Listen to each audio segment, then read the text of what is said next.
পুজোটা প্রচলন করে ভবেশ চক্রবর্তী মহাশয়, স্বর্গীয়। আচ্ছা। ওনার বাড়িতে উনি ছোট করে পুজো করতো, রক্ষাকালী পুজো হতো।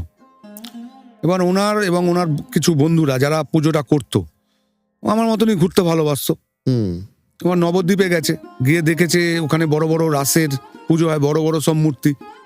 দেখার পরে ওনার মনে হয়েছে যে আমার মাকে বড় করলে কেমন হয়, 100 বছর আগে। তা উনি নৈহাটিতে এসে তো ওনার তো ওই চিন্তা। এবার উনি ওই 21 ফুট, আমাদের মানুষের হাতে 14 হাত, উনি মূর্তি তৈরি করলেন। আচ্ছা। এবং ওনার বন্ধুরা কেউ মাকে কিছু গয়না দিল, ছোট তখন আরম্ভ হলো, দিয়ে পুজো শুরু হলো। এই পুজোটা 100-র আরো পুরনো, কেন পুজোটা ছোট পুজোটা আরো হতো, আরো আগে থেকে আরম্ভ হয়েছে। 100 বছর হয়েছে, 101 বছর হয়েছে বড় মূর্তিটা। এবার সেইভাবে পুজো চালু, এবং মানুষ আসছে, মানুষ মানত করছে, পাচ্ছে।